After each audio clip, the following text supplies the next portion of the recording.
I'm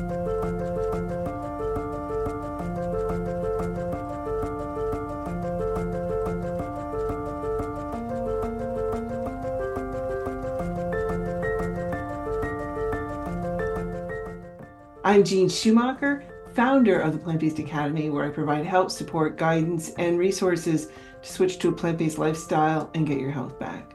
Today I have the privilege of connecting with Dr. FrankSabatino from Balance for Life for Florida and author of the book Weightless, Compassionate Weight Loss for Life.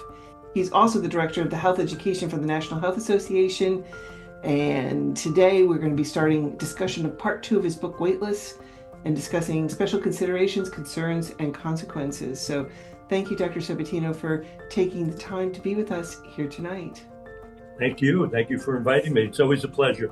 Oh, I just love connecting with you because you are a walking encyclopedia. And I just love it because you're aging yourself when you use the word encyclopedia. You know that, right? Right. Oh my God. I remember those salesmen from back in the day that used to come door to door to sell encyclopedias. Right. And we had one in the house and it was great. I just loved going through those books and it was fabulous. Well, that was our source. You know, you had to have those 3 sources. Before the phone, we had encyclopedias. That was it. That's how you look things up. That and card catalogs, but that's right. Yeah. Let's not get into the Dewey Decimal System. We don't want to go that far back now. Is it better to take vitamin D as an injection or as a pill form? There's no reason to inject any of these things as a rule. Pill form will work quite well. Remember, vitamin D is a fat-soluble vitamin, so it probably will be better absorbed having it with something that has a little fat content at a meal that you're eating. So, for example, if you're having a salad and you have some avocado or you have something in that regard or some nuts, probably will work a little bit better for absorption doing it that way. When the sunlight hits cholesterol in the skin, it converts the cholesterol to something called vitamin D3. And this is why, cholesterol's gotten a lot of bad press because of its relationship to heart disease and so on, when in fact, it's perhaps one of the most important chemicals in the human body. The sterol portion of cholesterol is how the body makes all of the steroid hormones in the body.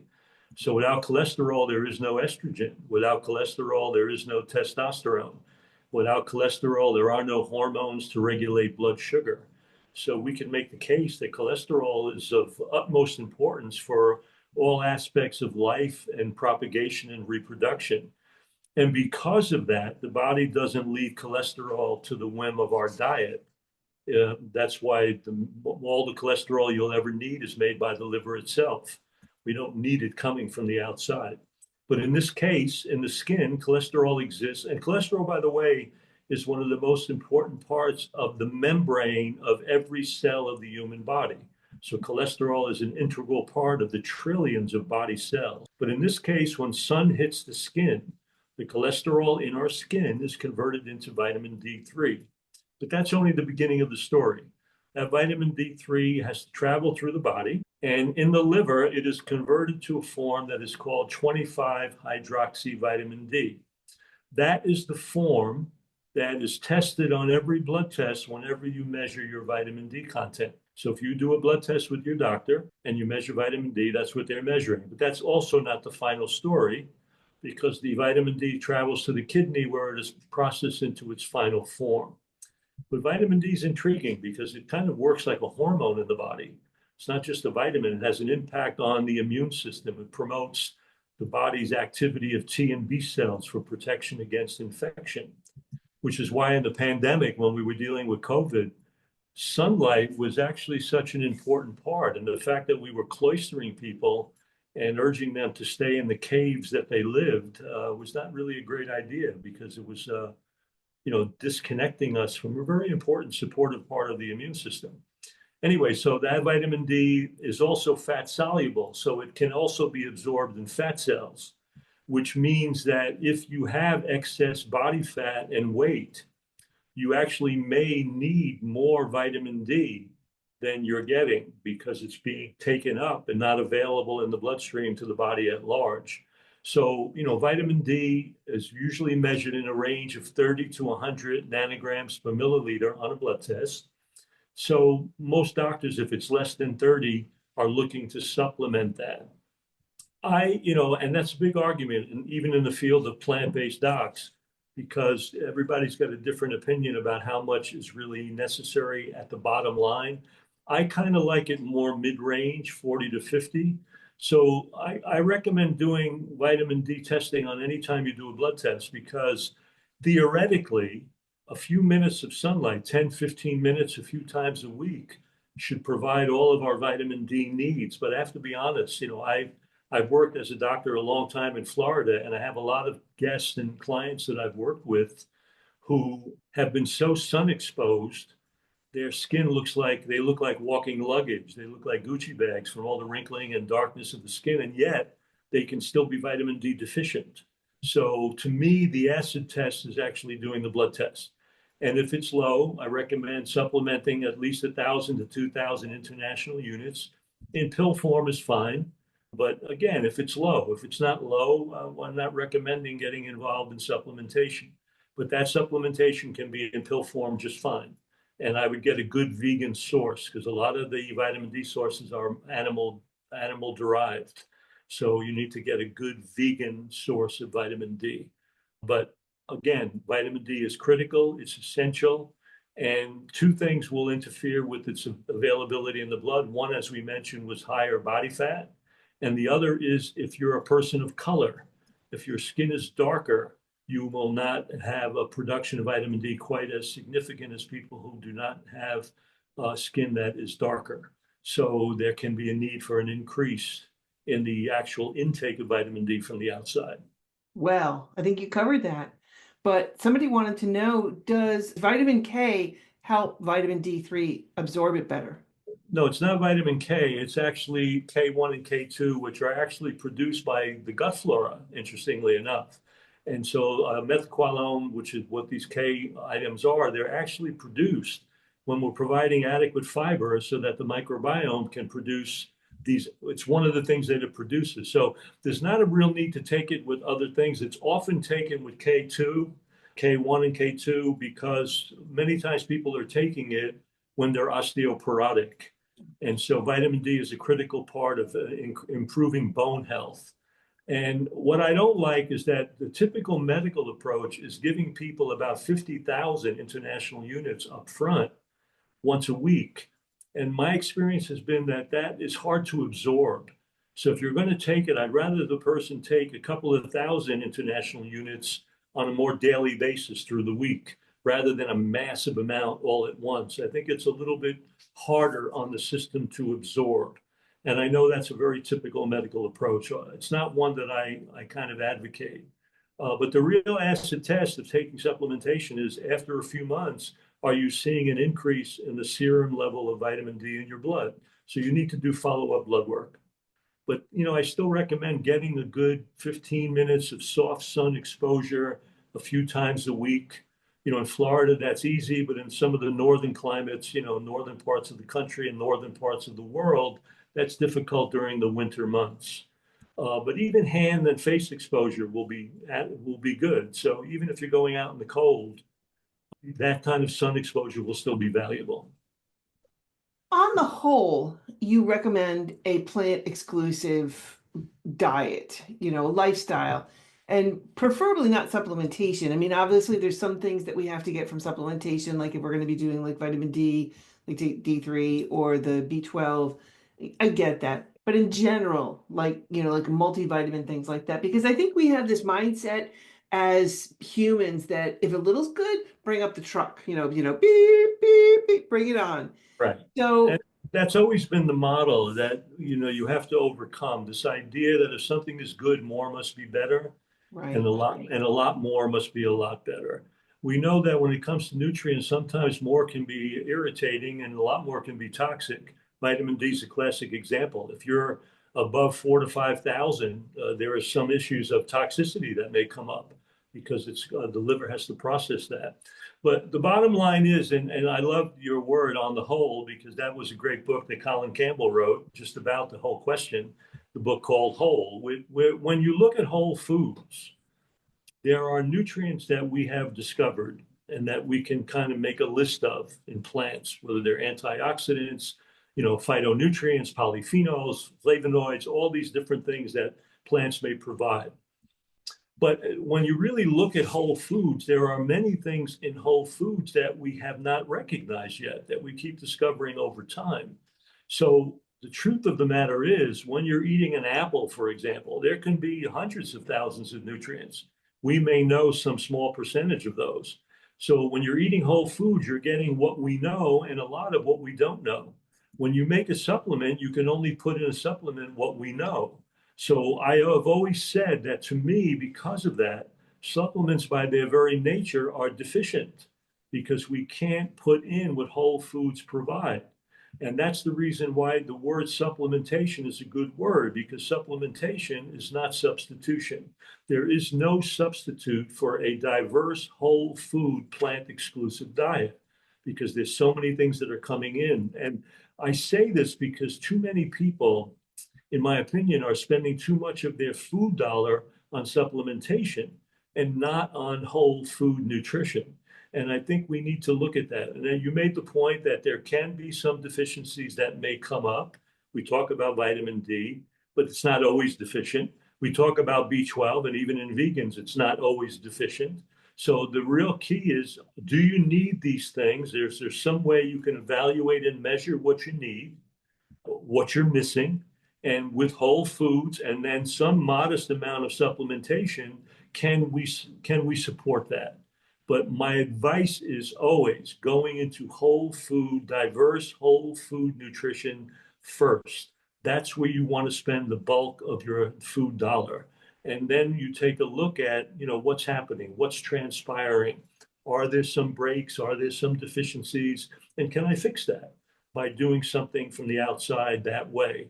But for that reason, I recommend Dr. Campbell's book, Whole. It's a great book on the concept of whole food nutrition as being the foundation for quality nutrition, and anything else is just kind of an add-on, if you will. When you do isolated nutrients, and I talk about it the same way, I liken it to the fact that these isolated nutrients that are involved in supplementation don't come close to this symphony. It would be a lot like trying to understand the splendor of a Mozart symphony by just listening to the string section. You would get an idea, but you wouldn't have the full majesty of that composition. And the way most people approach nutrition, it's very much like that. They're getting a kind of very limited perspective of the symphony of what nutrition is about, taking these raw materials from the environment that we call food, and through the process of digestion, breaking them down into nutrients that can be absorbed, that feed this remarkable, incredible foundation and masterpiece of the human body. So this symphonic approach is much more what whole food nutrition is about.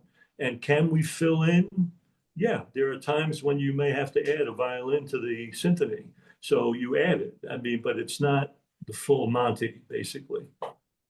Well, it's true. And I think about that when I heard my son playing with the rest of the orchestra. He sounded great. But by himself, wasn't great.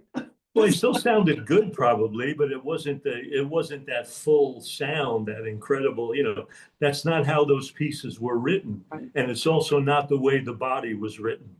Right. The body was built and is written as a remarkable creation, an integrated creation of constellation of factors and instruments that contribute to the symphony. And too often we are not really approaching the symphony the way we need to. We tend to be, we tend to break it up into the parts, not realizing that the whole is greater than the sum of the parts. That's what a holistic model is about, and that's how the body operates. Well, is there any supplements we have to take or that we should be taking?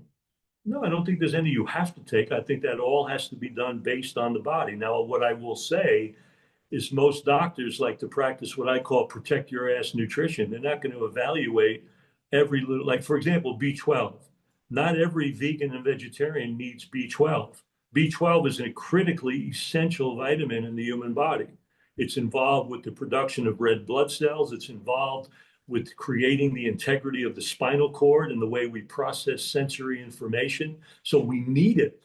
but not every vegan or vegetarian is deficient. So even in that case, the better approach would be to truly evaluate the blood in the person to see if they actually need it. I think most doctors make the assumption that if you're vegan or even vegetarian, but certainly vegan, that by its very nature, you're going to be B12 deficient. So they may just routinely recommend it. So again, you could do that. It's a water soluble vitamin, so it's not going to take a lot of energy to deal with it if it is in excess. But I still like measuring things to get a more accurate evaluation of whether we need it or not. Most people do not do that. Well, how do you accurately assess vitamin B12 levels? Well, here's the thing, and we should start with this idea because there are many people who feel that the standard blood numbers that are on most blood tests, and even some of the physiological monitors like blood pressure and so on, the normals for these measurements have all been done on a typical population, which we could make the case is a relatively sick population. So in many ways, what you're measuring may not be normal, what you're measuring may be typical. And so there are people advocating for how do we create better models based on a much more optimal functioning, highly functioning population of people that are demonstrating better health span, and maybe we can get better numbers that are more accurate for true health. But the numbers that are devised right now are based on a population, a typical population. So when you look at B12, it's a byproduct of bacterial metabolism. It's kind of like bacterial poop. And wherever you have bacteria, that they're going to kind of make that. So, we have enough bacteria in our mouth probably to satisfy most B12 needs. But because we're so virophobic and bacteriophobic, with all mouthwashes and pesticides and herbicides, we kind of factor out these organisms that may actually produce these chemicals that we in fact need. So if you look at anything that's got a lot of bacteria, like decaying, rotting meat that people are eating, of course it's going to be loaded with bacteria. So the B12 content of those foods will be significantly higher. So the model has always been you got to eat meat to get B12. Well, the truth is, if you're eating organic produce and you've got bacteria on the surface of those, you're producing B12. So not all vegans and vegetarians are B12 deficient. So you've got to measure it. But as I said, the values on the blood tests are going to be lower in vegans and vegetarians. There's no question in many ways because they're not eating the bacterially decomposing flesh and rotting meat that many people are eating. So they're not going to have the same level of B12. But the question then is that lower level normal for those vegans and vegetarians? So we have to have a way to measure that. So on a blood test, you can measure B12, you can measure folic acid, you can look at blood tests. For example, when blood cells are produced, they're very large cells with a nucleus that's incapable of carrying oxygen. As they mature, they become smaller and they become empty. They get rid of the nucleus so that now they can carry the hemoglobin molecule centered around iron that will carry oxygen. So if you look at a blood test and you have a lot of immature large cells, and you can look at the volume of cells and all of that, doctors can do that in a standard complete blood count, a CBC. So if they see a lot of immature cells, and the person is showing, low levels of energy and so on, that's a certain form of anemia called macro large cell anemia. Also, one of my favorite words, pernicious anemia. I love that old English word. You can envision one of these villains on the railroad tracks that somebody tied down, pernicious anemia. And it is pernicious. But the maturation of blood cells from those large immature cells to the smaller ones that are capable of carrying oxygen requires B12 and folic acid, folate and B12 and other things too. But the bottom line is that's why if you see a form of macrocytic anemia, it's one of the diagnostic measurements for true B12 deficiency. But let's suppose you do a blood test, and on the blood test, you're finding low B12. So here's the question. Is that low number abnormal and something that needs to be supplemented for that person? Well, we've now found that there's another compound that's produced in the body called methyl malonic acid, MMA. And MMA is a tissue metabolite. So when there's a lot of breakdown of cells and tissue damage, MMA levels go up in both urine and blood. And in fact, in some studies, more than 90% of all true B12 deficiency is linked with high MMA. So if, what I recommend is you do B12, folic acid or folate, and MMA. So if your B12 level is low or abnormally low, and your MMA is high, that's a true B12 deficiency that needs to be supplemented right now. And you can take sublingual B12, you don't have to inject it. You can take 1,000 micrograms a few times a week, and that probably will take care of that. If your B12 level is low, but your MMA level is normal or low, that low level is not a deficiency for you. And so why this is important is two things. Number one, you've got an extra monitor that can give you better information. It'll give you an insight of whether you really truly need to do it. If you have vegan families, you can measure MMA in urine. So you don't have to take blood samples on small vegan children, which is always abusive. Nobody likes to have needles poked into their arm to take blood tests. So you can do it in urine or blood. But most doctors do not do that. They just say, you're vegan, just take B12 supplement. I kind of like to do the measurement. Well, thank you for clarifying that in detail. Yeah, What the MMA and the B12 connection is a very important one for a blood test. And most of the plant docs know that because they deal with vegans and vegetarians. A lot of typical allopathic physicians don't measure MMA because they don't make that connection. But that work was done at the Bronx VA hospital. It's been done in a number of ways, the database for that. So MMA and B12 is a very valuable way to measure true B12 deficiency.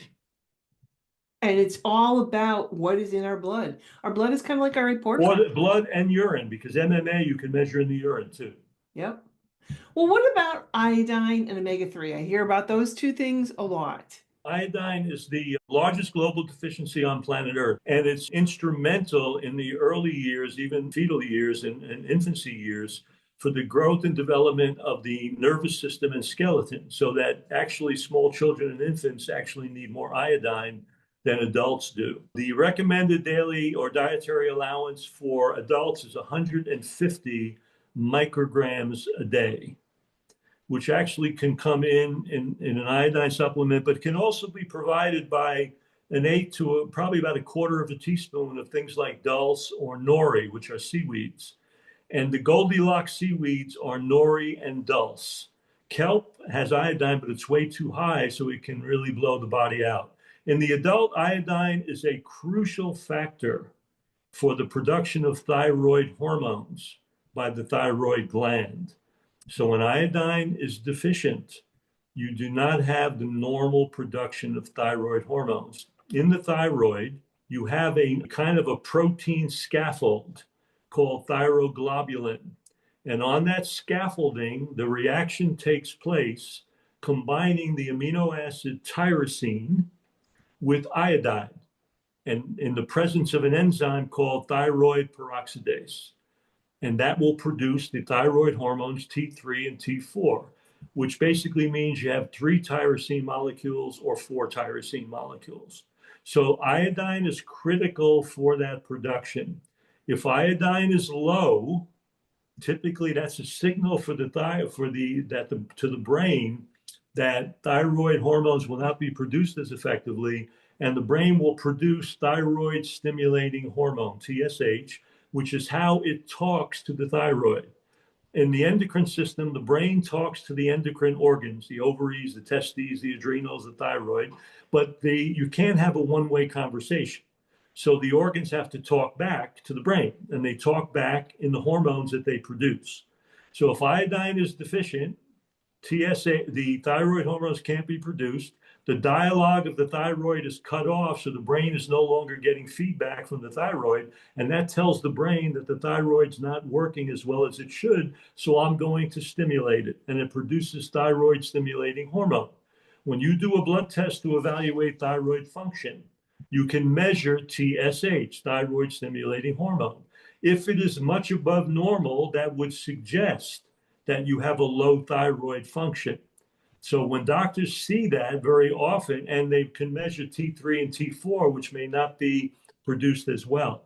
So because you're not getting, they don't have the iodine.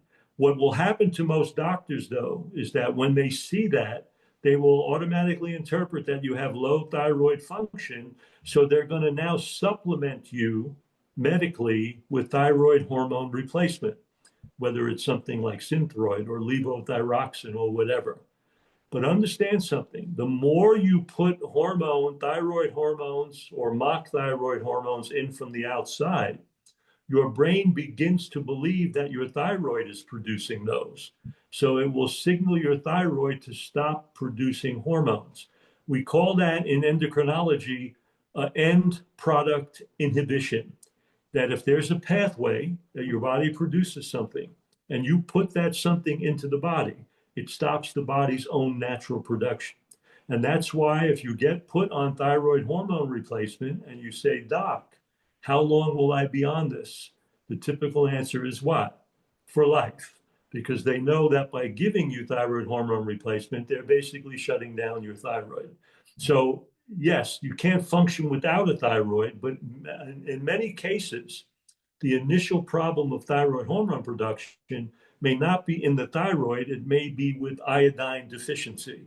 So it's always better to kind of bring that up, seaweed, supplementation, whatever, at least to 150 micrograms a day, and see if that changes thyroid function before you start throwing in thyroid hormones that will now shut the thyroid down. Well, it's interesting that you said that because that's what happened to me when my thyroid started shutting down. And I immediately was put on the medication and was told it was going to be for life. And once I went plant-based, then my thyroid started healing that. So, Are you on any form of replacement now? no.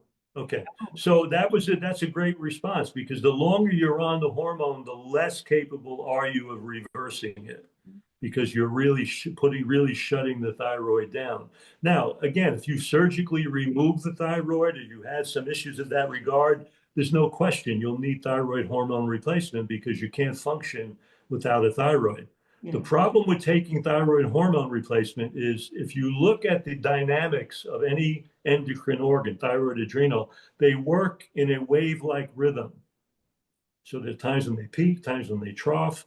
When you put hormones from the outside, you don't get the wave, you get a steady state. So it's not quite as good as what the body does, but it will work.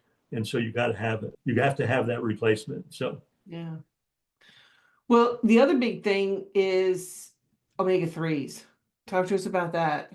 this is a really important area, and it's been presented in a way that has kind of undermined the real value of what it is. We know that there are two essential fatty acids that the body needs, meaning that the word essential means just what it says. It means we need them, they're essential, but it also means we can't make them. So they have to come in the foods that we're consuming.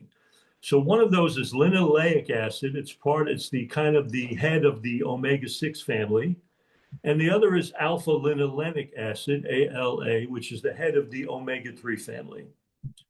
Those two families serve to provide the balance for the inflammatory immune response, among other things. The omega-6 side tends to increase inflammation to a certain extent.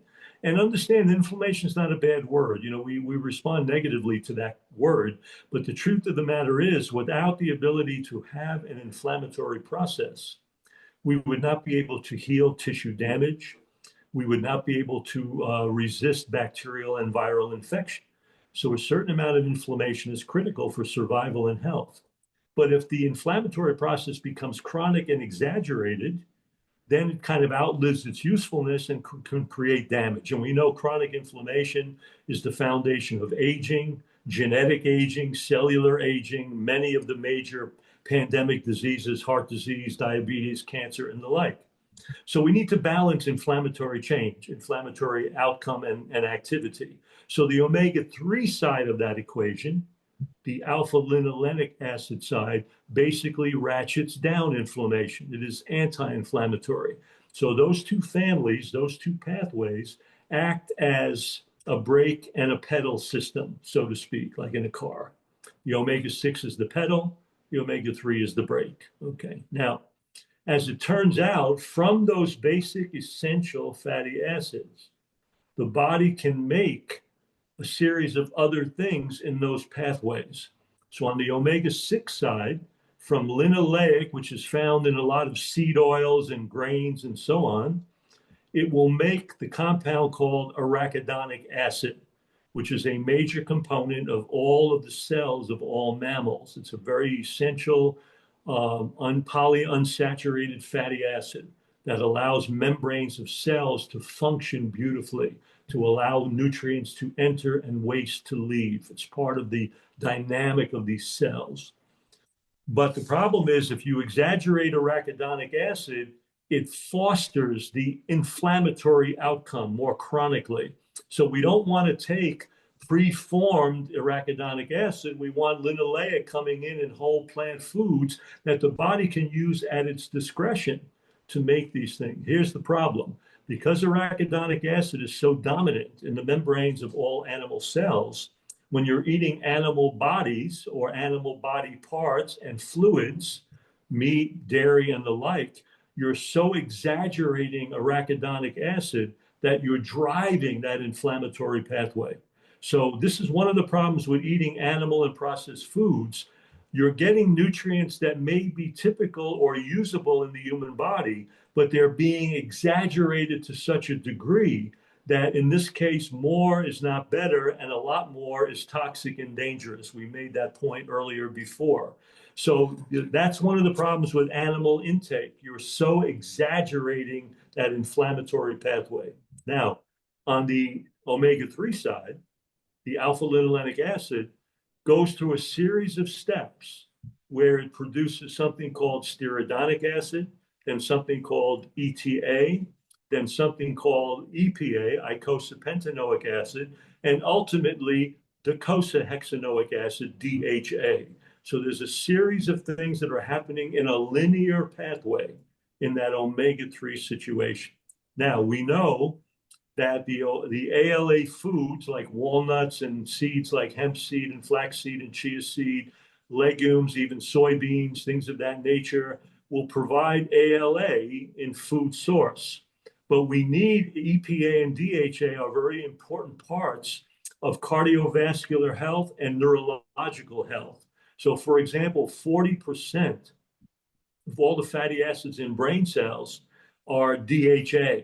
So DHA has been looked at as being this instrumental, important component of the omega-3 family, critical for brain health. And when there are deficiencies, it may be linked with cognitive dissonance, Alzheimer's, EPA, heart disease. So for example, EPA has tremendous value. It may be the most antidepressant component of the omega-3 family. So when EPA goes down, there can be more depression, more attention deficit, hyperactivity in children, things of that nature. So the idea is we need those fatty acids and we need that omega-3, but here's the controversy. It was observed that in the blood, only a very small part of ALA, alpha-linolenic acid, the omega-3 family head, about 1% or less is actually converted in the blood to DHA. So it led people to the idea that, oh my God, if you're not eating DHA directly, you're not going to get the conversion that's going to be essential for brain, heart health, and the like. And so that fostered the idea of pushing the idea of preformed DHA supplementation. And of course, DHA is very high in fish, not because fish have anything special about them, but because they eat a lot of seaweed and sea greens, which is where DHA is in that vegetation. So their bodies are more concentrated in DHA. So, what was started to be recommended, as many of our viewers know, and you know, people were told they had to live with fish oil supplementation, or they had to live with an algae form of vegan supplementation. But you had to take it because there was not enough preformed. that was not enough formed by the body in the bloodstream. And to emphasize that, in the early part of the 20th century, there was a test that was created called the Omega Index test. The Omega Index test is a finger prick test that takes a blood sample that you can send in. You can get it as a home test. And what they do is they evaluate the membrane of the red blood cell, and they calculate the fatty acids that are in that membrane.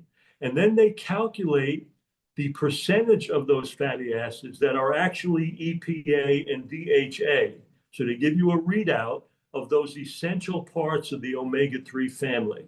And the suggestion is that you want it to be above 5 to 8% was normal, and less was less. So the discussion early on was, oh my God, vegetarians and vegans are going to have less of this than people eating fish and things that have preformed DHA. So we better supplement all vegans with DHA, whether it's in an algae-derived form or in an algae-derived form. What we have come to realize is that there are two basic forms of DHA. One is called TAG-DHA, which is actually formed in the blood, which is not the part that gets into brain cells. And what that does is it goes into heart and other things. But the bottom line is we now know that the body actually converts about 47 times the amount of typical alpha-linoleic acid in the liver that can be stored in liver and fat cells, and on the demand of the brain can be released and provided for the brain's needs. So this idea of taking preformed DHA is archaic. Not only is it archaic, we now know that it can actually produce atrial fibrillation. It can increase the risk of that. It can increase other risks.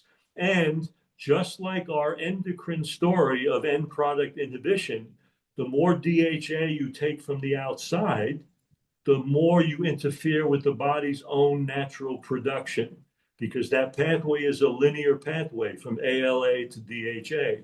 So we want to give the body the precursors, the ALA, the STD, to allow it to produce the EPA and DHA that it needs. And we can do that with food sources or supplementation that may provide the precursors, not the preformed stuff. We can make a case that, as a rule, taking preformed compounds in the human body is not the best approach.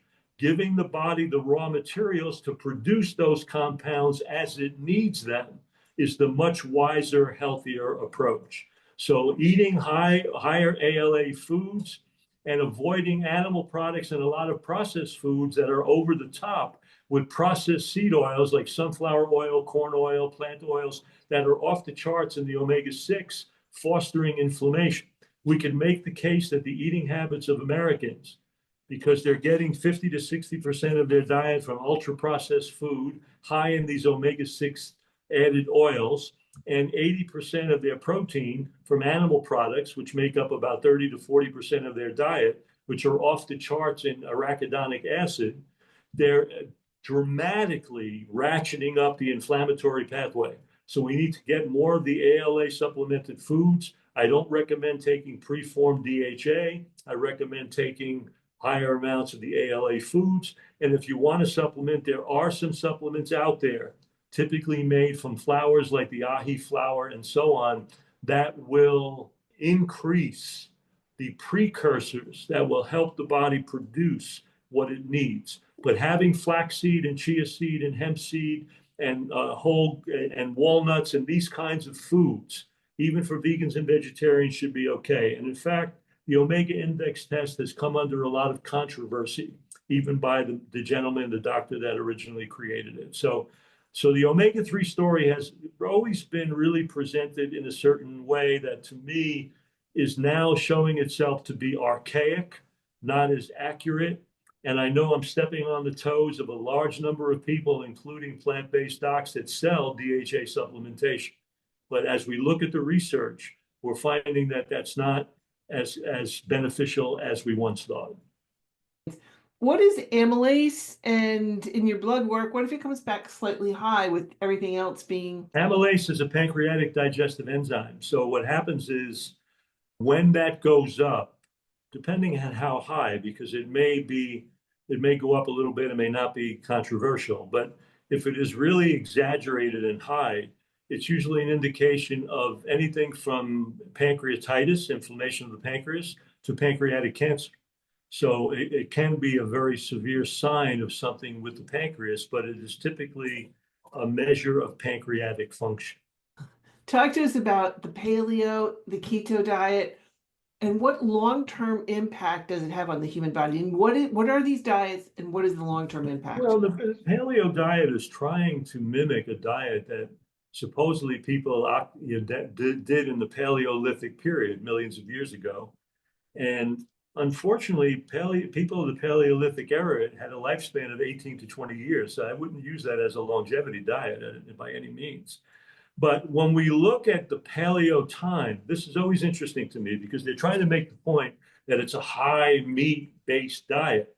The truth of the matter is, back in those times, and interestingly enough, I wrote an article years ago about this for the NHA, there are a number of indigenous cultures on planet Earth, at least a half a dozen, that are still living and eating in the way that it was done in the Paleolithic time. So we have models right now on planet Earth that we can look at. And what we find in looking at these cultures is that, and with these old Paleolithic cultures, is that when these men went out, because the males kind of went out to hunt and kill, they often came back empty-handed because killing animals was not easy to come by, tracking these huge beasts with their spears and whatever else they had.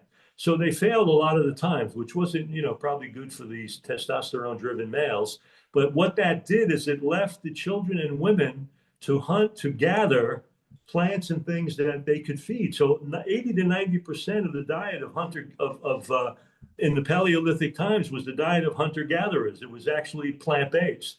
And there's a lot of evidence to support that in actual archaeological data and so on. This idea that a paleo diet is a high protein animal-based diet is the way it's being portrayed. But the truth of the matter is high protein can be a devastating component in the diet because it creates a whole range of effects. It creates metabolic acidosis because the amino acid content going up is very acid forming, creating more inflammatory change, which can damage blood vessels everywhere in every organ, including, contributing to heart disease and kidney disease and everything else. When you have high protein intake in a paleo diet, you've got an issue where the body, if you think about it, the proteins are made up of amino acids. Amino, that word indicates that there is a nitrogen component to amino acids. So amino acids have nitrogen as a fundamental element.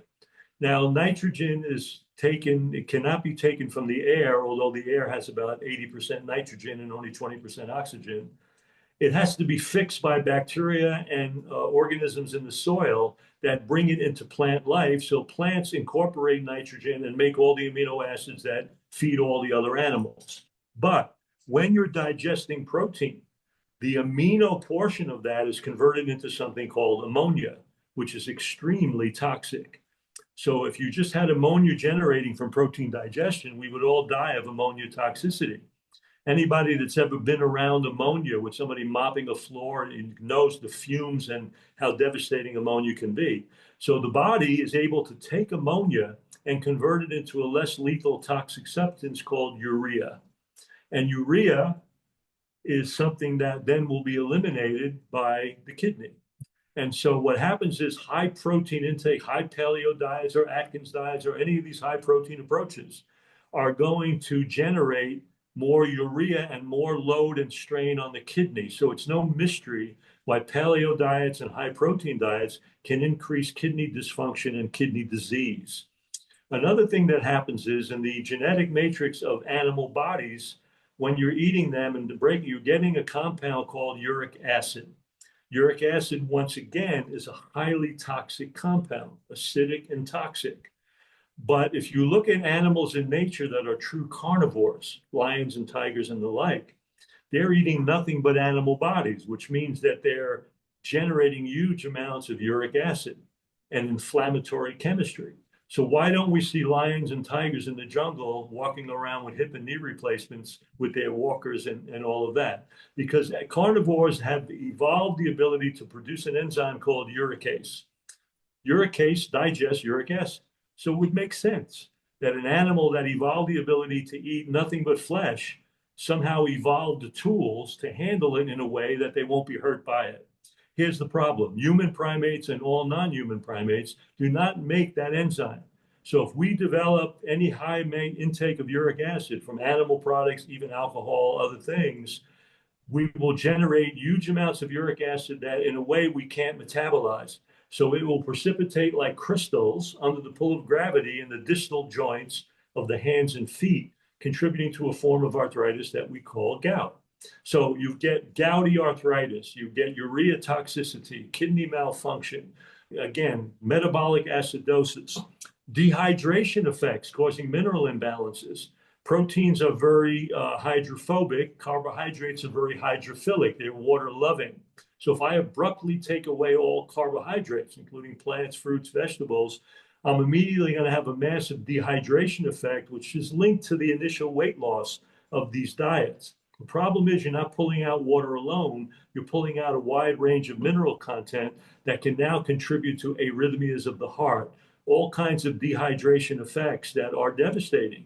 And again, these diets over time will contribute to migraine headaches, constipation. There's no fiber in this thing. So it damages the microbiome. It interferes with transit time, the movement of food through the very long digestive tract that we have as primates. So there are so many adverse effects to these high protein paleo diets that we need a very small amount of protein. And the amount of protein provided by whole plant foods is more than generous enough to satisfy all protein needs. In fact, the bigger deficiency in most American diets, of all diets, is not protein, it's fiber. And so that really becomes the big bone of contention. The keto diet is trying to eliminate carbs and small amounts of protein to trigger a ketogenic effect, the idea of breaking down body fat. The problem is nobody on planet Earth should be eating a diet that's 65 to 90% fat and then saturated in trans fats from all the animal-based fats that they're consuming. This is generating a wide range of inflammatory outcomes. Once again, damaging heart, damaging kidney. There's a lot of incredible fatigue with keto diets. There's a flu-like symptom called the keto flu, where you get these symptoms of nausea, almost fever, sweating, and all of this. Tremendous changes in muscle mass that can be dangerous, weakness. So these diets should not be adopted in any way, shape, or form. You need to get a whole food, plant exclusive, diverse diet that will provide all of the proteins, fats, and fiber and nutrients that we need. Going into these fad-like approaches may trigger some initial weight loss, but again, it's an illusion because when you start to eat anything normally, that weight jumps back on. And in a way, you're trading off a very limited success while mortgaging your health future in the process. And it is not a wise or sane approach. My favorite now is the carnivore diet, which takes it to the nth extreme. Human primates are not carnivores by any shape or by any way, shape, or means. And I tell people, if you want to impress me that you're a carnivore, I need to just see one thing. I need to see you running in full stride, jumping on the back of a zebra and ripping out a piece of its ass with your front teeth. When you can do that, you will have convinced me that you're a carnivore. Until then, you're an herbivore, a very select, frugivorous, herbivorous animal that's supposed to eat a diversity of fresh fruits and vegetables. One of the things you talk about in your book is you mention surgical options like gastric bypass surgery. You talk about the risks involved, like anesthesia complications, infections, potential post-operative issues.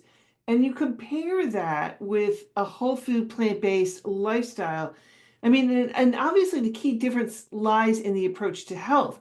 I mean, surgery offers a quick, but usually temporary solution. Well, here's the thing. If you have somebody that's unbelievably morbidly obese and you have these people 400, 500, 600 pounds whose life may be remarkably in jeopardy and they're looking for this quick fix, even then I'm a little skeptical because eating this way, you can lose hundreds of pounds actually relatively quickly. We know many people have done it. You've lost big weight, other Chef AJ, many people. I've lost, so weight loss in itself with this eating plan is so much a healthy outcome.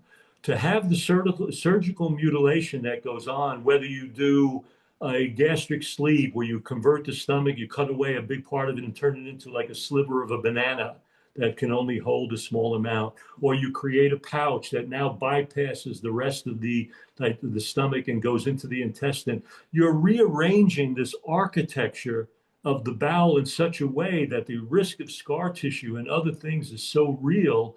And then at what cost to that person?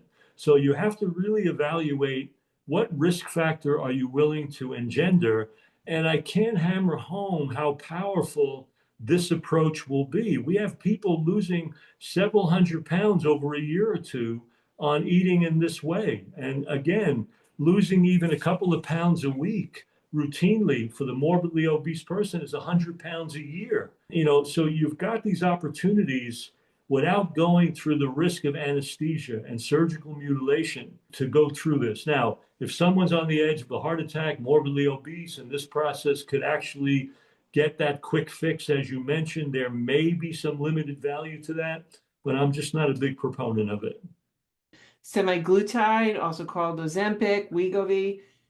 These are pretty popular drugs right now. And, we keep looking for that holy grail of weight loss. I mean, is this the magic bullet we've been searching for? Here's the funny part of that they're just mimicking the magic bullet that the body itself produces.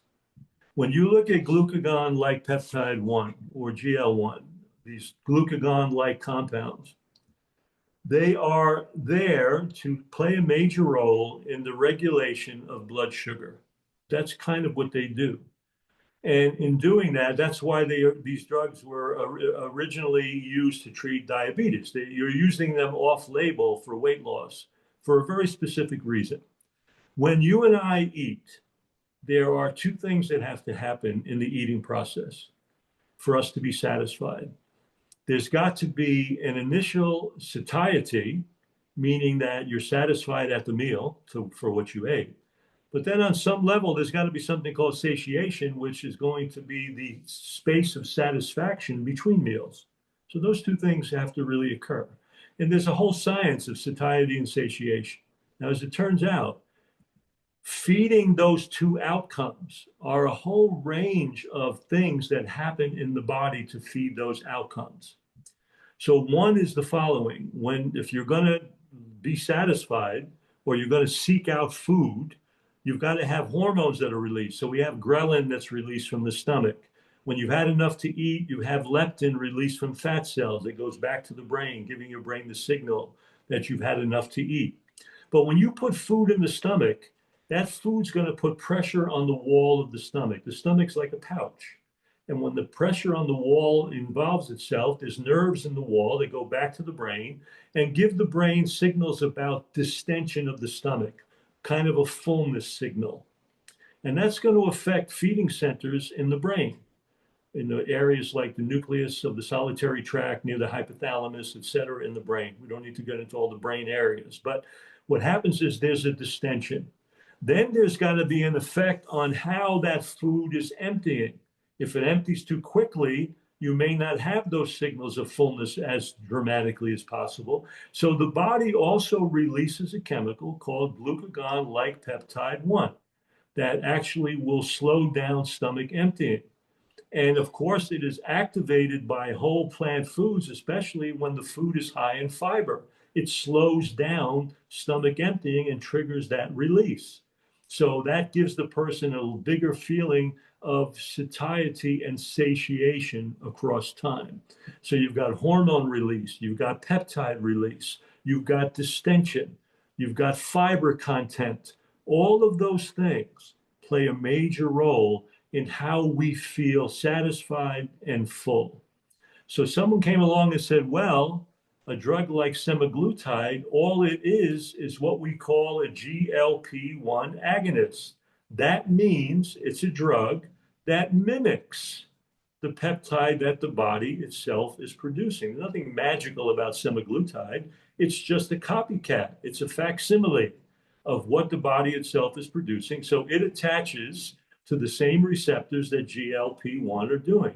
So the conclusion is that people that are rapid eaters, that are mindless eaters, that are overeaters and overweight, we got to get them to have a better sense of slowing things down and being more satiated. So we're going to give them a drug that will do that. It will slow down stomach emptying, give signals to the brain that you're more satisfied. And frankly, it will cut down on calorie consumption and promote weight loss. No question that it does that. But it does that with the risk of thyroid medullary cancer being greater, inflammation of the pancreas being greater, projectile vomiting, dehydration, and kidney damage being greater. So there's a whole range of risk factors that you're trading off for this idea of the quick fix of improving the sense of stomach emptying and satiation. When GLP-1 is released by the body, it literally is released in the digestive tract and it's released and travels to the brain, where it again signals those feeding centers. Get this, when you eat high fiber food, the fiber content of plants, fruits, and vegetables already triggers the GLP-1 that semaglutide is trying to mimic. And get this, when you eat the fiber of plants, it's remarkably enhancing the ability of the gut flora, the microbiome, to also trigger the release of two satiating chemicals. One is the same GLP-1, and the other is something called cholecystokinin, CCK, both of which will go back to your brain and give you the sense of fullness, which is why eating a high fiber plant approach is far better than any of the chemicals or drugs that are being used, because they have none of the adverse effects, and they do the same thing, if not better, for taking care of satiation and satiety. So we have this incredible feedback from our own gut, the release of peptides going back to the brain, the health of our own gut flora, producing the same chemicals that the body's trying to enhance. So all of that gestalt works to really trigger the best satiety, food and calorie regulation, and weight loss without taking drugs that are only really mimicking what the body itself produces while creating adverse effects in the process. And the drugs are so involved and so incredibly expensive, and how much and how you can't stay on them for life. And then what are you going to eat when you come off of that? Because you're going to go back in the same patterns, and people get lost in the fool's gold and of course they see celebrities and other people doing it, and of course they want to be just like them. And the bottom line is you're increasing risk. Now, if you have a lot of weight and you're at the risk of heart disease and so on, taking those drugs may in fact reduce some of that risk. And that's what's being touted. Oh, take this, it'll reduce the risk of heart disease. Yeah, at what price though? Pancreatitis, thyroid medullary cancer, other things. When you can eat a whole food plant approach, get all the benefits and health and well-being without any of the risks and not worry about it. It comes back to the fact that when it comes to weight loss, we're always looking for that quick fix. And we just haven't learned that there's a price that comes with quick fixes. There's always a price to be paid. And the approach with eating the way we're recommending is not that it's so long. It happens very quickly. When you get on this eating plan, within weeks to months, you're losing significant amounts of weight. If you need to lose weight, it's coming off. Right. So to me, I just look at this. I've looked at it for so many years, too long. It's one of the reasons why I wrote the book. I mean, we had to address the idiocy of mortgaging our health future with these approaches that not only are damaging, but also reinforce the idea that we have to eat diets that are animal-based, which is even more nonsense and more devastating, not only for personal health, but for the planet itself. That's why I call it a compassionate weight loss for life. And we'll get into that in some subsequent chapters or whenever we do. But so as far as this whole heyday, this dance that's going on, I can't emphasize to our readers that by eating this high fiber, diverse plant diet, you're getting all of that same benefit without any of the risk and for the long term exposure. You have supervised more than 50,000 fasts over your career, like over the last 50 years, which is quite an impressive record. Why should we fast? What do we get from it? What makes fasting so beneficial? Well, fasting has multiple benefits. And again, I want to emphasize fasting is not a biological requirement of life. You don't need to fast. Okay. What you need to do is eat properly, move more, get restorative sleep, get fresh air, water, and the like.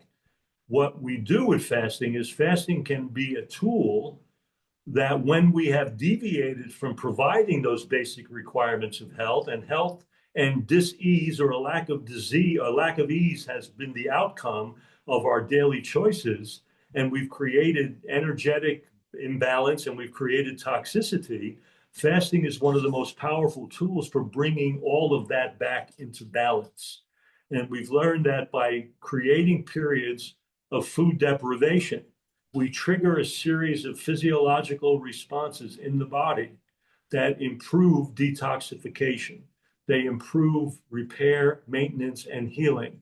They allow us to bring the immune system and to reboot it and bring it into better balance. They allow us to reboot the presence of the microbiome and the microbiota. So there's a whole series of things that happen when we put the body under resting conditions in food deprivation that triggers cellular repair, regeneration, and recovery in ways that other approaches don't. Is there any downsides to fasting? Well, we're recommending fasting in resting conditions under the idea that, energy can't be everywhere at the same time. So the question then becomes, if we're going to try to get energy to be devoted to the idea of healing and repair, we have to put the body under resting conditions because energy can't be everywhere at the same time. We need energy for the work of repair. We're driving it into the work of action. You're creating entropy from that action, and there's less available or usable for repair. So it needs to be under resting conditions. Now, there can be certain contraindications to fasting if there's profound anemia, if there are eating disorders, sometimes if there's metastatic cancer where the body's already wasting, if there are people on medication, you can't fast on meds. So there are a number of situations, pregnant women with certain kinds of conditions, whether they're diabetic or whatever, certain metabolic disorders, so there are conditions under which fasting would not be an ideal recommendation. But for the most part, most of us can benefit by having a period where we step back from food consumption under maximum resting conditions to promote a period of detoxification, repair, and healing. And that's what fasting will do. And the process of that is a process called, and I know some of our viewers have looked at this, the process called autophagy. And autophagy, people interpret as meaning self-eating, because autophagy, eating. It's not really self-eating. In the cells, there are little vesicles called autophagosomes that will engulf debris of cells, old proteins, bacteria, different things, and then they will pass that on to the digestive tract or the digestive system that every cell has called a lysosome. Lysosomes have over 60 digestive enzymes. And so when these little autophagosomes transport this debris to the lysosome for it to digest it, that process has become known as autophagy. And that process happens to the greatest extent when the cells are not getting nutrients that promote propagation, reproduction, and development. And so when they're not getting those nutrients, they go into more of a repair cycle that enhances this process of autophagy. And that's why we get the breakdown of tumors and cysts and stones and the recovery of inflamed joints and so on and so forth. During a fast, you're going to detoxify and eliminate. What does this look like? How are you going to feel during this special time of not eating? Sometimes like crap, frankly. I mean, what happens is the body in a fasting state will use any avenue it can to remove what it perceives as not belonging to the body. So, for example, it will use what it needs least to provide support for what it needs most. So, what does it need most? Well, it needs liver and heart and lungs and all the vital organs. What does it need least? Well, it doesn't need cysts and tumors and growths and all of those kinds of things. So it will take from those what it needs, and then it will step up its elimination via the kidney, and through all the organs of elimination, which means the skin, the lungs, in women, the vaginal canal. So the body will use all of those avenues. So you may start having things showing up on the skin, discharge through the mouth, through the vagina. You may see boils, cysts, different things can occur. They don't always, but they can occur as the body uses any avenue it can to remove what it needs least, to provide support for what it needs most. So toxic debris, and because it's going into ketogenesis on a fast, it's breaking down fat cells where a lot of waste is stored because a lot of toxic chemicals in the environment and in our bodies are fat soluble. If you think about pesticides, herbicides, all the toxic compounds added to beauty products, they're all very fat soluble. So the body protects you when you're exposed to them by storing them in fat tissue. And so when you break down fat cells for energy in a fast, you're dumping that waste now into the bloodstream, and the body will do what it can to remove it through any avenue that it can. And you may not feel good in the process for at least a little period of time. Been there, done that. Yep. So yes. I do. Well, some religions do utilize a dry fast, basically from sun up to sundown. You're not eating or drinking anything. What are your thoughts on that? That's not really, first of all, fast takes 2 to 3 days to get into. So doing that is not a fast, number one. And I never recommend dry fasting. Fasting needs to be hydrated. If you don't hydrate on a fast, you run the risk of clot formation, other kinds of things that can occur. I'm not big on dried fast. The body needs to hydrate on a fast. We recommend a minimum of 40 to 60 ounces of water on a fast, and never do I recommend. In fact, dehydration on a fast is one of the first reasons we break a fast. So if I find a person not drinking enough, I may actually break a fast. Well, how often should you fast? There's no time frame for that. To me, it depends on how you're eating and living. If you think about it, you're only going to fast this amount of your life. You're going to be eating 99% of your life. So what you do during that time becomes the most important piece. Years ago, people would try to live a life of debauchery and figure they could fast a week or two and take care of all that. That's not how it works. Fasting is a tool to get you on track, to be consistent with a positive, constructive lifestyle. So again, depending on how much you've done, my first advice is get on track with eating and living this way. That's the first step. If you're finding a difficult time getting a jump start with that, or you're going off track and you're finding that you're inflamed and irritated, then I would definitely consider a fast. And I recommend it under supervision so that when these things do come up, you're in a place where you're dealing with professionals that understand the process. Oh, that is so true, 100%, because there's going to be things that are going to happen that you have no idea. And it's like, oh my God, like as you're detoxing, all this crap is coming out of you. And you're like, I felt better when I was eating crap. And you need to understand. Many times those things are not serious, but because we are usually typically afraid when we have any symptoms, we've been brought up to fear our own vitality, that you can get very fearful, and that's not a good thing on a fast. So being under the proper monitoring conditions makes things a lot better for people. 100%. And it also helps in the refeeding, which is a very important phase of fasting, because people make a lot of mistakes in the refeeding. What is intermittent fasting, and what benefits can we expect from that? Intermittent fasting is not really a fast. It's a time-restricted pattern of eating where you're trying to really get the body back into the rhythm of the light-dark cycle. If you think about it, during the light hours, we should be very active and functional and all that. And nighttime, dark time, is a time for winding down, preparing for sleep.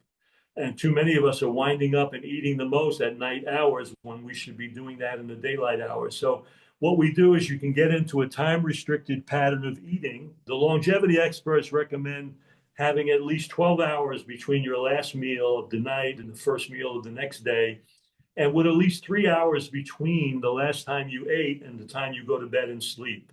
Most people will recommend a 14-10 or a 16-8 cycle. I think if people can even do 12-12, it's great. At our center, we do 14-10. We serve breakfast. We serve dinner at 5:30 to 6:30, and breakfast is at 8:30, which is 14 hours later. People don't even realize it. They don't even skip a beat. And what that does is it gets you into the rhythm of the light-dark cycle. And if you can do about a 30-minute little walk or workout before the first meal of your day after that period of deprivation, it has even greater benefits for fat and weight loss. You believe that our health relies on three basic points. These points being personal lifestyle choices that work to eliminate and prevent disability and disease and promote the highest level of performance and function, the love of all conscious life around us, and the love and support of the planet itself on which we live. Talk to us about these. Well, I just call those the three love affairs of health. I mean, the bottom line is when we talk about, making positive personal choices, it's not, creating a religious process. It's the idea that we're emphasizing the fact that we love ourselves enough to want to bring those things into our lives that give us the greatest opportunity to perform at the highest function.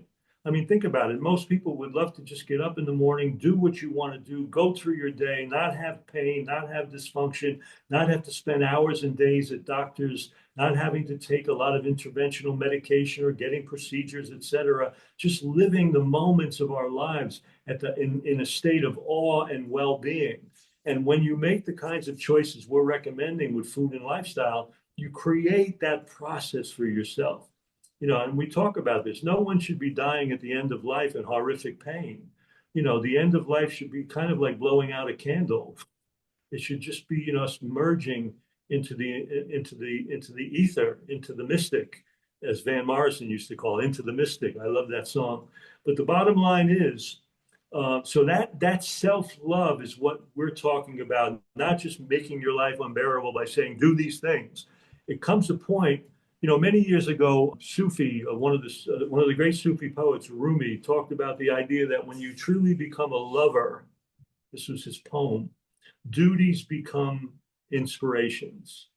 And I've changed that a little bit. And I basically said, when you truly love yourself and the world around you, the duties of responsible action in choices that you're making, in food choices and other lifestyle choices, become inspirational.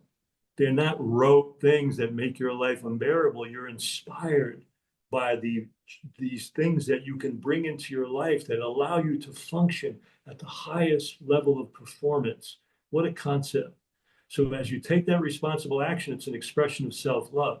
The beautiful thing is that when we make choices, though, those choices are not confined by the boundaries of our own individual skins or our kitchens or our plates, because they have consequences in the world and things around us. And that to me is the true spiritual essence of this. Too often people talk about spirituality in a religious way. This is not religiosity. This is the idea that spirituality just means how we become conscious of the consequences of our actions and how they impact the life around us. That's a spiritual context.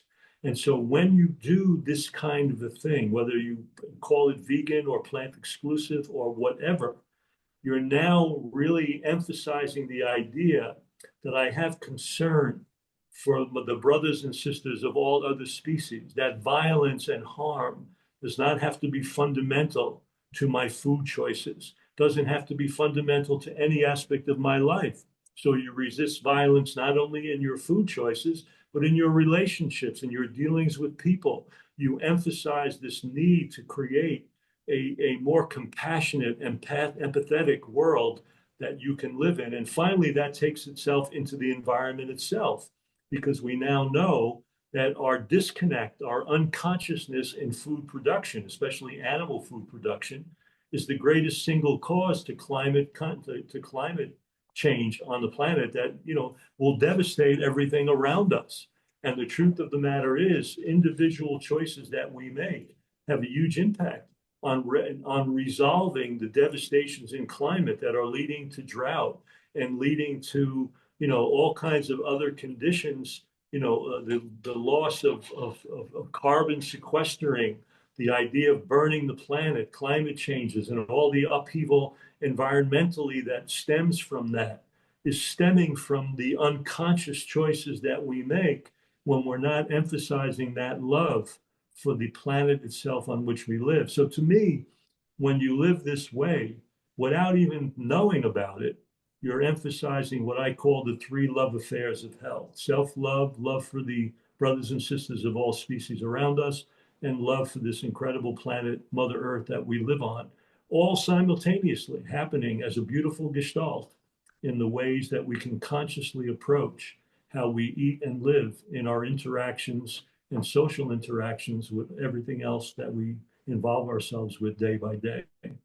Thank you so much for your sharing your incredible knowledge. You are a walking encyclopedia, and I am dating myself, but I also want to point out you do have another Yeah, and I do the coming up. monthly retreats. Balanceforlifeflorida.com is the website for that.